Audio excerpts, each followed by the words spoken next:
Hello, welcome to my channel. My name's Helen Miller. This is Head to Heart Living, and I am very excited to be joined today by Imogen because our paths go way back. We have been, well, you will explain a little bit about that in a moment, but our lives have intertwined in loads of really interesting ways. And we're now back together again in working together in a really different context, in a really different way.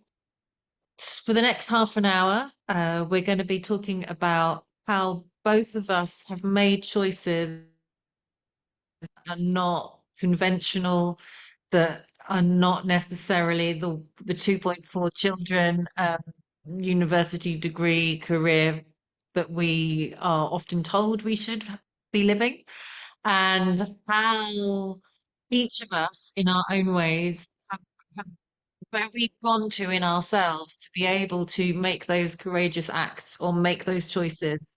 And in order to help you to have tools, techniques, and inspiration, if there's points in your life where you're feeling a call to do something, end something, begin something, create something, and you're feeling that you're stuck in procrastination, or the voices of who am I to, or what will they say are very loud, in order that you can be all that you came here to be, constantly live this one world precious life that we have, and essentially be living without regret.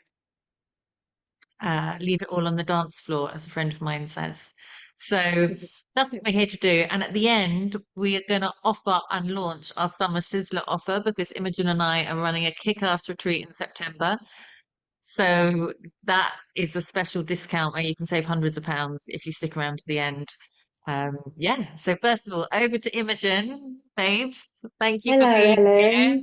Oh, it's so nice to be here and be with you and have some chat. I was trying to think back actually to when we did meet, and I don't remember a specific day. I just remember you being in my life, which is what I think is um was quite fascinating. Like I just remember your energy and just having you around in my life, probably 15 or so years ago. Might even be a little bit longer than that. I think it might be Um, long.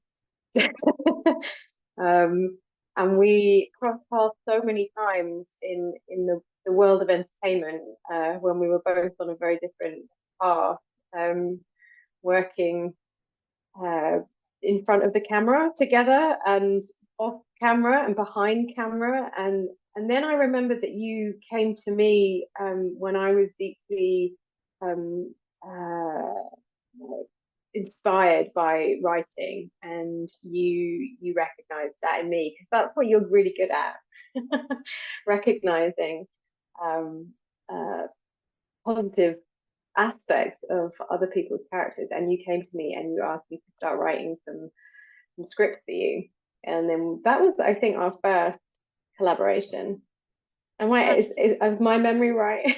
It's different to mine, but I love it because it's how rarely Oh, do we do this. I remember getting when we were both actors and getting you were always as actors we were always looking for well paid, like above minimum wage work that you could was flexible, that wasn't a huge time commitment, that you could do to kind of keep the bills paid while you were auditioning between jobs, and it's something that you could pick up and drop and pick up again without the stress of, like, going off to film or being a play and then coming back and having to start your finances from scratch again. And so we both had this job through a mutual friend of ours, working for a consultancy company, doing their sales and yes, their advertising. yes. I hated all the jobs. Oh, me I too, hated me too. all the jobs I did before I worked on my money story and thought I had to, like, do horrendous things for money. That wasn't the most horrendous, but I did do some horrendous things. And you were one of the cool people because they put all the actors together in a completely separate room who did their sales. So we They didn't sort of like segregated tarnish us. the company. We weren't made to feel particularly welcome. And and that was what you're one of the people who kept me sane doing that job. And Ditto. And then I remember further on, like being in a point in my career and being like, I have to create work. Like that's the way to make stuff happen. I'm really exhausted by having like please give me a job and auditioning and then getting big breaks and then it not leading to anything. And so I was like, right, I'm going to create our own work. And I approached you and I approached an amazing director I knew, and the three of us got our hands dirty and all sorts of things. And then you and I made this short film Yes. together, Yes. which was brilliant. And we got a whole crew and we got fun and we put our money into it. And then we lost touch. And some point after that, we lost touch. I remember being at your 30th with a lot of shots at the bar. And you, and then I was in a I had a big spiritual awakening and my life changed completely. And then I was in a yoga studio in Covent Garden. And I remember turning around like naked, just come out of the shower in the changing rooms, and you there. And it's, Yes. Yes. I remember that moment. yeah.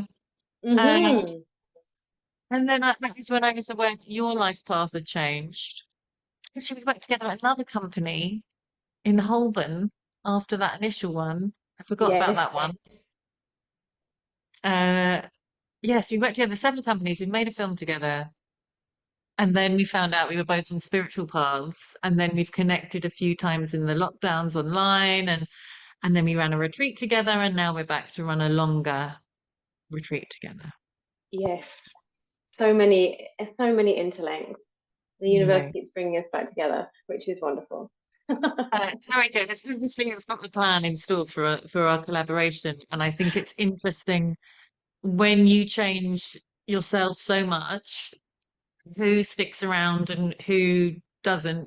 I think it's an interesting people I met in random occasions who were tenuous friends on Facebook suddenly have become very like prominent in my life. And it's like, oh, I'm so curious that like this divine plan plants seeds at Yeah, and certain. it's really interesting because I was kind of thinking through before we came online today about courage, and what it means and the sacrifices that I have had to make. And so many of those sacrifices have been in relationship because of the fact that I am on completely different life paths to to what society often deems to be the path that we should take as humans in this lifetime. And yeah, so it's so fascinating that you are one of the relationships that has come back over and over again, like the universe going, here we go, here she is. So yes, this one, for those of you who are joining us live, thank you so much. And those of you who are catching the replay, about how we've met, and we are going to ask each other a few questions for a mini interview about. These are questions that I want to know Imogen's answers to, so hopefully you're as curious as I am, and vice versa. As we're talking, if you want to put any questions that spring to mind in the chat, please do. And then at the end of our questioning, we're going to answer your questions as much as we can within the time. And then we're going to be talking to you about this retreat offer that we've got popping out. So Awesome. over to you, babe. Well, I think I would love to know, really, because I know vaguely, but I'd really love to know, Helen, what your first big shift moment was, because I know how challenging life was for you for many years, and I wasn't in your world when you first took shift. So I would love to hear a little bit more about what that first shift moment was Um, for you. so I had I was living a very I was now I have a lot of language around it, but I was very unconscious about how I was living. I was very unaware, unself-aware. There's a reason I specialize in working with the heart and emotional intelligence because I needed that medicine and I couldn't give it to myself. And then I had a hugely violent, extreme episode happen to me on my 26th birthday, which was really hitting the deck with life. All my trust in everything, including myself, disappeared overnight. And but it was that. extreme darkness that led me to have a spiritual awakening, which sounds a bit wanky, but I can't think of a better term, at Mm. Glastonbury Festival 2 years later, where I had met a guy on Tinder. I'd always wanted to go to Glastonbury Festival. None of my friends were like into fields or tents, neither was I, but I kind of thought it would be a really great party. It's really into partying. And I'd managed to get a ticket last minute and I arrived and I'd done a lot of drugs in my life. I won't lie about that to cover the pain that I felt as a teenager, but I had never taken anything natural. And so he gave me some magic mushrooms, and I didn't know how many to take. And I lost him, and I ate the whole bag. And then somebody else thought it was really funny that I'd eaten so many. And I was used to chemicals. So I was like, nothing's happened. So I ate another huge bag of mushrooms. And then 3 days later, I was not the same person. And all I can say is that the kind of the darkness and the strain and the weight of life, I felt that everything was a battle, everything was struggle. I looked at other people being happy and I just didn't get how they could be happy. Like everything was like fight or flight from the moment I got out of bed. And I was really in my masculine. I didn't trust my feminine. And I just felt that lift. It didn't stay lifted forever, but for the first time, it felt like I could really breathe. Overnight, my fear of insects and spiders disappeared. I suddenly became really interested in nature. And I remember going around my local supermarket in Waterloo after that experience and just thinking, oh, I'm slowly back to normal now. I'm putting a chicken salad in my basket and then just looking at it like I'd put wood in there and it wasn't food and putting it back and going, that's weird. And I haven't eaten meat since. So Mm. it certainly did some shifting and rewiring and opening. And it was a very big portal into then where I sort of ran, going, there's another way to live, there's another way to understand this universe, there's another way to heal rather than being reliant on pills from doctors and things like that and prescriptions and talking therapy only. And that began a very deep decade, which I'm just coming out of pursuing that. Yeah, that's how I started. Mm. It kind of leads into my second question. Can I go for my second question? Yeah. No. Because because I think what I see of you now is just this person who is just so hugely positive that what I'd love to know now when the shit hits the fan, when stuff when you meet challenges in your life now, how is it that you stay on top? Like what are your go-tos? And obviously you're not guzzling bags of magic mushrooms every night. So like what I don't think. I don't Um know. uh yeah, what are your kind of go-tos when things now are really tough? So, great question. I think there's so much to be said for the unnoticed incremental pieces of work that we do in our life, like the yoga class you turn up for and you don't feel it, the salad you eat rather than the burger, like the kind of slow and steady little changes, like brushing your teeth, like your Mm, daily practice. small right actions. Sorry? I like to call them small right actions. Yeah, small right actions, right? Okay, so great phrase. Like my bank of small right actions is really big. So Hmm. I feel that gives me like a big mattress that when things are crap and they rent something to my DNA and my lifestyle, it's like I get quite a lot of like moments, excuse my French, that and also I think it's practice of kind of not kind of going, well, like trying to not be in the present moment for very long and like seeing the bigger picture. Those small right actions really help. But the primary, and because they help my body, right? Because as humans, like my soul has got it all and is fine, but my human experience is so much easier when I treat my body well. in Mm. terms of like being aware of caffeine and sugar and sleep and exercise and water, all that stuff. But Hmm. my biggest mindset shift is having faith. I was raised as an atheist. I had no framework to make sense of life. So I was living in this chaos. And whether you use the word God or you have a religion or you talk about the universe or you having faith in yourself Yeah. is that belief and knowledge that there is more happening than is seen and that at Mm. some point it will make sense. Yeah. Um, and that has been the biggest game changer. And my third thing is that I invest really heavily in amazing support. Uh, so I don't have family support. I'm not in a relationship at the moment. So I invest. And I think also, even if you do have that, it's really important to have somebody who's other. So I have a Hmm. mentor, I have a coach, I have a PT. And that is what's really changed the game for me, rather than doing it all on my own. Having people who Yeah. have already done it and are like nailing it and are aligned with my beliefs. Like I pray with my coach, stuff like that. Like Mm. that has really moved the needle. Awesome. Yeah. Okay, babe. Time for your Thanks. question. Was that a helpful answer? Yeah, that was great. Ask me a Okay, question. right. Um,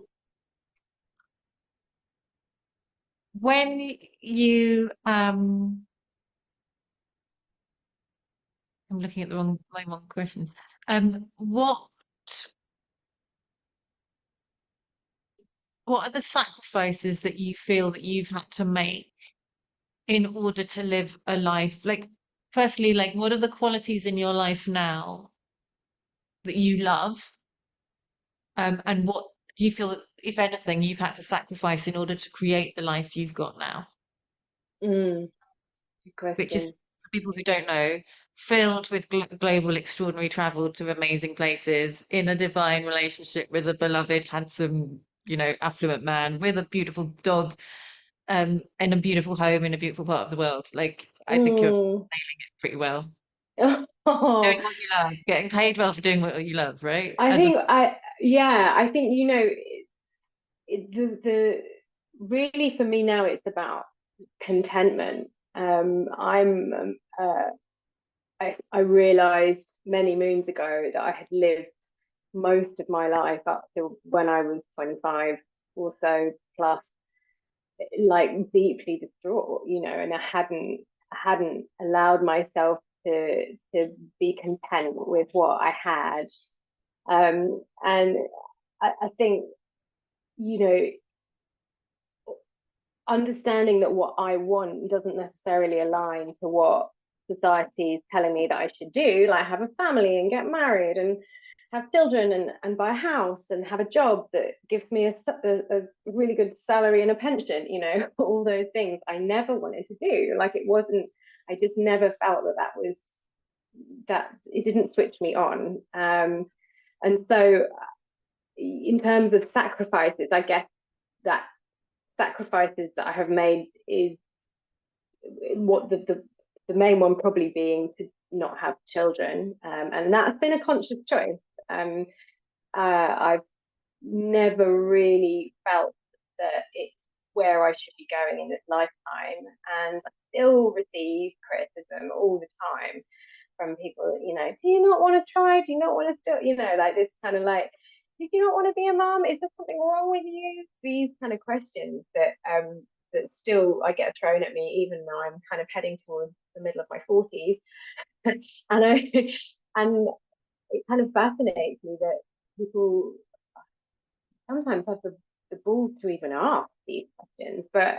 Um, but yeah, the contentment really being that I have lived the last 10, 15 years the way that I've wanted to live it. And I, like you say, I've spent a lot of time traveling abroad, but also living abroad. And I went on a deep journey doing work with women in refugee camps in Asia for 4 years, which shifted my internal alignment on such a level that I came back here to the UK so much more resilient. It was like I knew that I was living then my truth. which to support other people and to help them on their path and to help them explore what they really want in life. And I think that contentment in what I am doing now, and also knowing that you can always start again. I think that has been such a big one for me. I used to always believe that, this is my only opportunity, my only chance, my only choice. But recognizing, as we do with a daily yoga practice, that, every day I can take another in breath, every day is a new day, and that that potential that the new day offers, it comes over and over again, and that's what's so exciting. It's like, of course, not everything always works out, and not everything is how you want it to be, and there's a journey to go through on every level. But that understanding that it's okay to fail, and failure can be your resilience. I think that would, yeah. So living a life of contentment is like really, really joyful. Oh, and I want to go off piste a little bit and pick into that because I was so like, we weren't in touch that much. When I heard you were working with women in these camps, I was like so inspired because, that's really hardcore. Not many people do that kind of level of service work. And we're really aligned in the same similar mission to really, really want to help people be happier, more in their authenticity, expand their consciousness, heal. And when I heard that, I was really impressed, if I'm not sure it's the right word, but I was. And so I'm intrigued. What, how did you, I'm sure there were people when you said, okay, I'm going to leave the UK and go and live in Asia and leave my corporate job and go become a yoga teacher in a completely different culture. What were, how did you make that decision and not get swayed by people saying don't, if they were, or overcome your own fears? And the same for then when you took your work into, and I think you were sponsored by the UN to do that, or like how did that, how did you overcome any resistance internally or externally to do that? Deep internal listening, really. I mean, the whole of that path was all about following my inner guidance. I kept having messages for years. I was having messages that I should be living in Asia. When I was communicating with my spirit guides, when I was talking to um, uh, certain people, and signs, just recognizing signs just showing up all the time, in my life. And I had to take the step. It was terrifying, but I had to take the leap. And then every step on the path that I took, universe showed up for me and gave me another, signpost. It's like, it's over here, it's over here, it's over here. I mean, really kind of crazy, crazy things. Like, I was in New York staying with a friend's friend. I was about to move to Burma to start this work, and he organized a dinner party, and he sat me next to this woman who was working at the UN in New York, who said to me, my best friend actually is running the British Council in Burma right now. I'll connect you. It was literally like that. And then she was like my in. She was my in Burma to then kind of take the next step. So when I arrived, she greeted me and she introduced me to so many people, and it was through her that I begun to be able to penetrate into um, the NGO world, where I had written this program, and I was able to then pitch it to them and sell it into them so that I could go into these centres in the camp to work with these women. So yeah, it was just, yeah, like I say, every step, it was a matter of really deep listening and recognizing the signs that I was receiving around me. I mean, it sounds simple, but it was magic when you look back on it. It was really Yeah, magic. Yeah. yeah. And I recognize that similar things of like, you can't, and this is why my work is about from head to heart, because the head will say strategy, plan, how are you going to make that happen? The head is in fear and wants to have certainty. And the heart, when we listen to it, is our navigation system of where our life's going to go. And it often doesn't make sense because I think God, the universe, wants us to deepen our relationship with it, move out of the ego and the conflicts of only working with what's seen, and reconnect to the fields that we're all part of. And when we do that, like the miraculous occurs. But it's not miraculous when you kind of understand the quantum physics of it. But like that's where our life journey starts to really quantum leap and leapfrog over the hurdles and obstacles about how are you going to do that. But we have to take the first step before we can see the ground. Yeah, and there was no logic to it. Like, I was in my mid 30s. I had a really, a good kind of set up in London, and like people thought I was completely bonkers. But I went, and the rest is history. Amazing. So I'm aware we've been talking for a while now. If don't I can't see any questions in the chat, but if anyone's been hovering and thinking, I want to know about this or I want to know about that, uh, plonk them in. If you have a specific example, we won't bring you on screen if you don't want to be. And if not, we're going to share a little bit about our retreat that I am so excited that we're I know. running. So I am also. I think the combinations of the work that we do, I think they align so beautifully, and I really hope that people will join us, because I think there's a massive shift that can be made if you take the leap. so just so that we're yeah, like Imogen teaches like next level yoga, and she has many different types of yoga under her belt, so she can really tailor it to what you are. And she works big with themes, so there's a lot of different elements.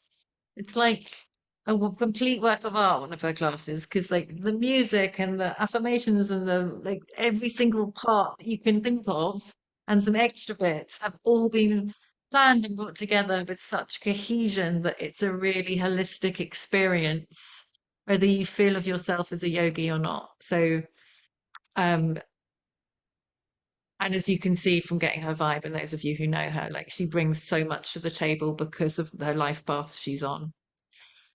And my work is really around the heart and tapping into that unlimited part of yourself, not allowing your past to dictate your future. um the work I do with clients and the work I've done with myself with like overcoming diagnosis and trauma and limitations and changing my life extraordinarily from everything from my relationship myself, which is the most important thing, but my finances, the way I work, life on my terms. And so we're collaborating with Your Courageous Heart Retreat, which is this 4-day journey to get you deeply into your heart. So courage is not just doing what we want, but doing the things that we're scared of that we want. Because if it was easy, we'd be doing it, right? And it's not courageous. So it's about powering yourself up just before we come to the equinox so that you end 2024, this huge year, so much moving, that you're having your own breakthrough, your own sense of self. And that might be like a deep level of nourishing or resting that you've not had, or it might be leaving the job that you've wanted to do or starting the business, like coming with a sense of what is going to be a courageous rest for you or a courageous shift for you. That is what we're cultivating um over these 4 days. And do you want to share, Imogen, a little bit about the land and the venue? Yeah, the land is a very sacred kind of space. It's known as Earth Barton, and we have, I forget how many acres now available to us. So many acres. On and on. It's another lake, another stream, another river. Yeah, we have the river. We have the, the beautiful kind of hill area. We've got it's vast.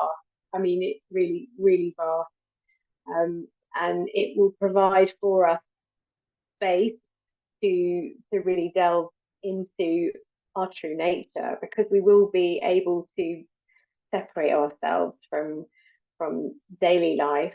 It's situated kind of on the border with Devon and Cornwall, so it's just over the border from uh, Devon past Plymouth, um, down many winding roads, and the house itself is, I think, 14th century. goes back many, many hundreds of years as well. So it's also been a place of worship. So there was nuns living there at one point. There was a chapel. So it's been holding people in this kind of sacredness for many hundreds of years, and you really get that boom vibe from it. I think when you arrive, Helen The, and I went down. the extraordinary energy of it, definitely. Hmm. The kind of the depth of the soil, like when there's been nothing else planted on it, like it feels like you're walking in Lord of the Rings. And Mm, because you kind of come up over this peninsula, it's on a peninsula, so there's just the house and the chapel on this peninsula. There's no other sort of towns or buildings. So everywhere you go, you're looking at land over water because it's surrounded by water, and we can be wild swimming and all sorts of things. Really working with the elements, and then this really the people who are custodians of the venue, like they've just done the rooms with such beauty, attention to detail, so it's a real sanctuary. And my highlight is there's this 13th century chapel that has the original paintings on the walls by hand. And it's been turned mm, into a yoga studio. So the pews have gone and it's all with candles all over the walls. It's stunning. stunning. Yeah.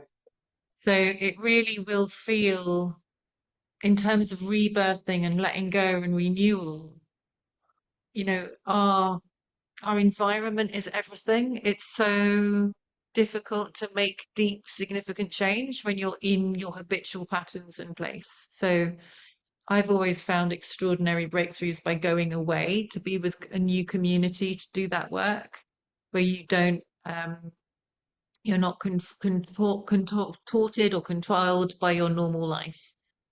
I think there's also an idea of being held in the by the earth there in this lineage that has existed there now for so many years.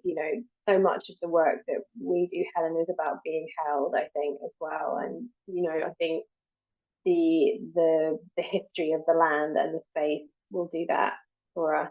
Right. Um, yeah. So I feel like we need a little drum roll, except I only have a gong roll. A drum roll. The summer seasonal offers launched. So what we're offering is £200 off if you bring a friend. So you can split that £100 each, or you can have £200. It's from the 5th to the 8th of September. So it's a Thursday to a Sunday retreat. And that will be falling just as we come towards the equinox, just as we're in that kind of back to school vibe, that collective energy of up leveling, of expanding, of becoming more than we were in the previous year. And it's a great way for me. I always find my year sort of really marked by the solstices. So it's that push Mm. to, like, who do I want to be when I get to that winter solstice? And it's really easy to get to, and it's in Cornwall, which I have a huge affinity to. So, but just on the border, so it's not an epic trek. I'll put the link in the chat, and if I've just you popped it in. brilliant. So if you go on there, you can get your bestie, put who you're coming with, whether you want to share a room or have different rooms, and then we will be able to apply the discount for you. You can choose which rooms you're interested in. There's a few different ones, and some are in the main house, some are in yurts, some are in beautiful little gypsy huts, shepherd's huts. Shepherd's So Hut. feel free to do that. Share it to friends who you feel would love to come, or if you want to Mm. come on your own, you're also really welcome to do that. And yeah, that's what we'd love to have you here. Yeah, absolutely. I'm super excited. And if anyone has any questions about it at all, you can reach out to Helen or me Yeah, through either of our sites or social media or whatever, and we can yeah. answer your questions. And if you're watching the replay and you're just listening to this as a podcast, the website to head to is hearthealer.co.uk. And at hearthealer.co.uk, you can see my upcoming retreat, and you can book that way. And it's been an absolute pleasure to connect, It Imogen. has. It has. Always a pleasure, my love. And I will look forward to seeing you soon. Absolutely. And thank you to everybody who's in the chat, who's joined us live, and thank you to everybody catching the replay. Um, and we will send with this ways to connect to Imogen, to all her socials and her website, and mine as well. So if you want to take this further, if it's not the retreat, if you want to do some one-to-one work with us or groups, that's also on offer. So very good.